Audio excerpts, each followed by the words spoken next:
Good evening दोस्तों। तो आज के इस टॉपिक में हम करने वाले हैं ओवर सब्सक्रिप्शन ऑफ शेयर्स। जैसे कि मैं बहुत सारी वीडियो पहले बना चुका हूं शेयर कैपिटल से रिलेटेड, तो उसी कड़ी को आगे बढ़ाते हुए आज का हमारा टॉपिक रहेगा ओवर सब्सक्रिप्शन ऑफ शेयर। तो चलिए बच्चों, इस टॉपिक को करते हैं। ये टॉपिक हमारा शेयर कैपिटल में बहुत ही इंपॉर्टेंट टॉपिक है। अगर ये टॉपिक हमने अच्छे से नहीं किया तो हम एमसीक्यूज क्वेश्चंस क्रैक नहीं कर पाएंगे।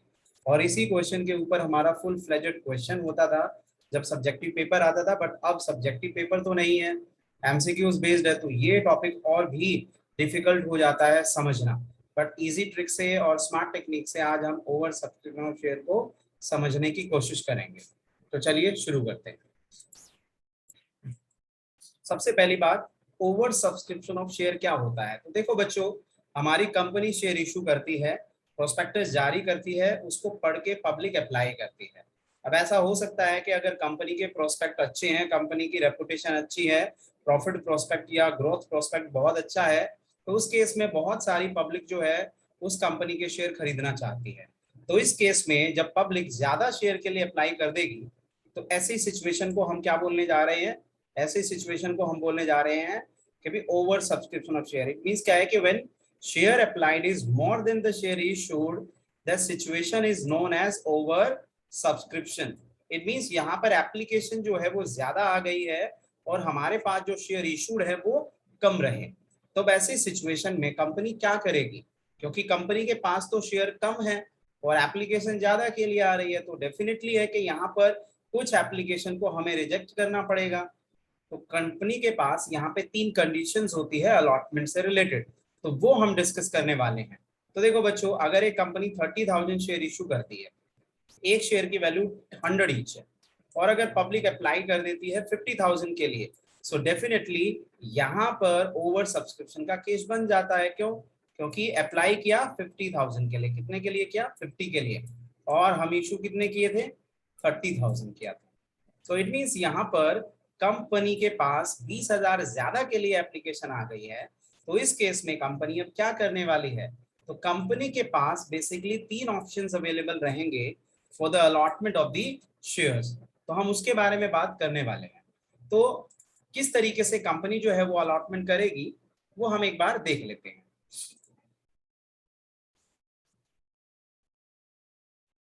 तो यहाँ पर एक्सेस एप्लीकेशन हमें रिसीव होने वाली है।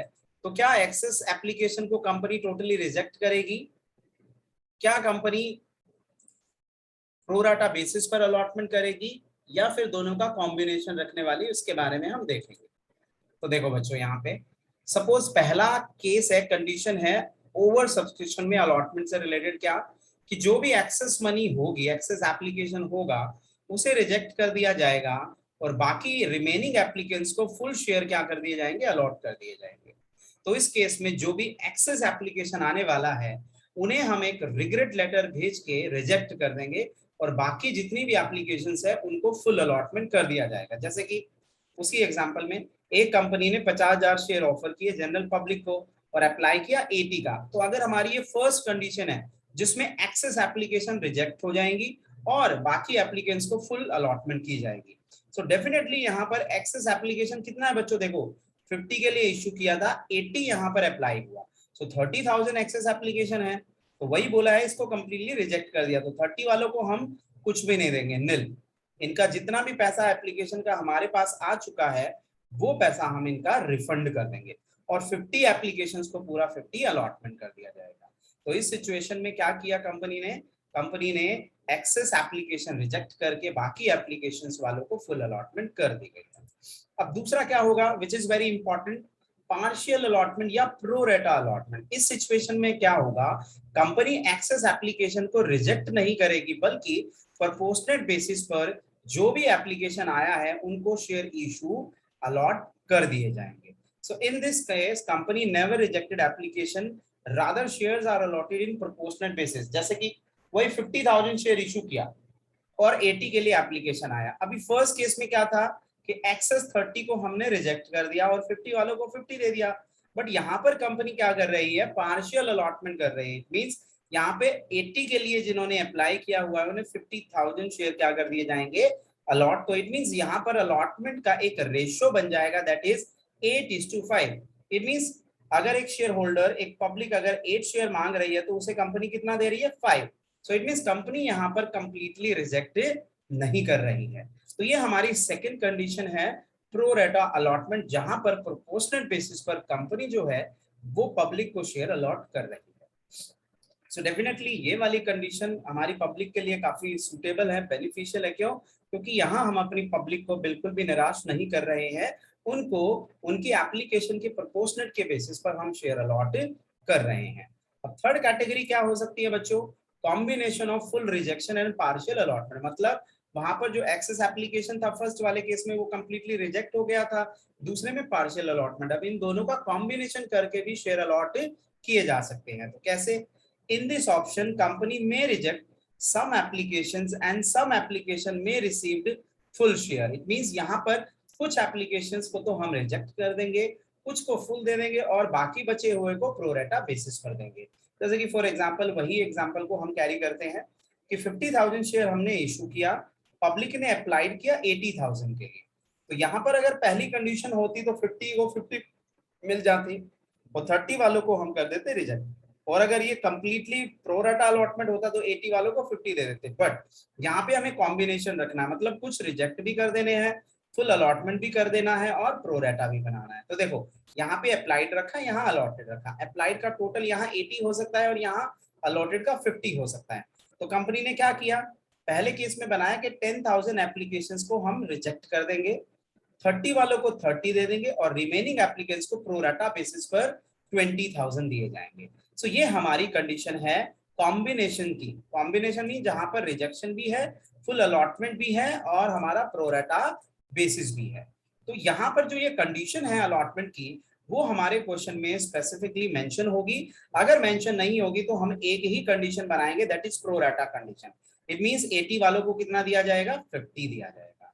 तो बच्चों यहाँ पर ये 3 कंडीशन है ओवर सब्सक्रिप्शन ऑफ शेयर के केसेस में शेयर अलॉट करने के लिए। पहला है एक्सेस एप्लीकेशन को कंप्लीटली रिजेक्ट कर देना, दूसरा प्रोरेटा बेसिस पे करना और तीसरे में कॉम्बिनेशन ऑफ रिजेक्शन और प्रोरेटा अलॉटमेंट रहेगा।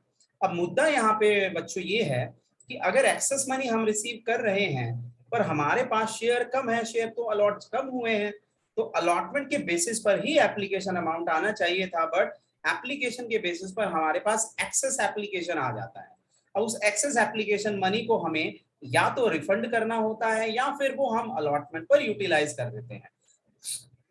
So when company received excess application money on share, then the company may have two option. Company के पास दो ऑप्शन रहेंगे, या तो वो एक्सेस एप्लीकेशन मनी को शेयर होल्डर को वापस कर दे, या एक्सेस मनी जो हम एप्लीकेशन पर रिसीव कर रहे हैं वो अलॉटमेंट के लिए क्या कर दें? हम यूटिलाइज कर दें। तो इट मींस अगर एक्सेस मनी रिसीव कर रही है कंपनी, सो डेफिनेटली या तो वो पैसा हमारे पब्लिक को वापस कर दिया जाएगा या फिर वो पैसा हम बोल देंगे कि आपका अलॉटमेंट के लिए रख लेते हैं।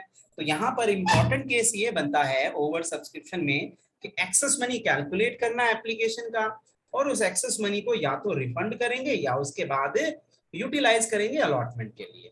तो इसका जर्नल एक बार देख लेते हैं बच्चों की, जर्नल क्या रहने वाला है। हाँ, तो देखो बच्चों, एप्लीकेशन मनी अगर रिसीव करते हैं तो bank account debit to share application हो जाता है। अब यहाँ पर एप्लीकेशन की जो एंट्री रहेगी हमारी, वो हमारे अप्लाइड शेयर से रहने वाली है। कौन से शेयर से रहने वाली है? अप्लाइड। तो देखो अप्लाइड शेयर हमारे पास पिछले एग्जांपल में 80,000 था। तो सपोज अगर हम एप्लीकेशन पर 3 रुपए मंगाते हैं तो यहाँ एप्लीकेशन पर कितना पैसा हम रिसीव करने वाले हैं? 2,40,000। कितना करने वाले हैं? 2,40,000। अब बात ये आती है कि हमारे पास जो शेयर है वो तो 50 ही रहेंगे, तो 50 इंटू 3 के हिसाब से एक्चुअल एप्लीकेशन तो बनने वाला है 1,50,000। तो 1,50,000 हमारा शेयर कैपिटल में डलेगा। 240 एप्लीकेशन का जो ट्रांसफर करने वाले हैं उसमें से अगर रिजेक्ट किया है तो वापस कर देंगे, रिफंड कर देंगे, और अगर यूटिलाइज किया अलॉटमेंट पर तो 2 शेयर अलॉटमेंट डाल देंगे। तो बच्चों ये वाला एंट्री बहुत इंपॉर्टेंट होने वाला है ओवर सब्सक्रिप्शन के केस में कि एप्लीकेशन के मनी को किस तरीके से ट्रांसफर और एडजस्ट करना है।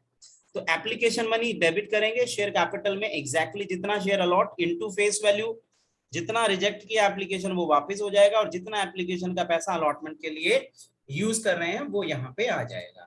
तो बच्चों इस तरीके से ओवर सब्सक्रिप्शन के केस में हम 3 कंडीशन के हिसाब से शेयर को अलॉट कर सकते हैं।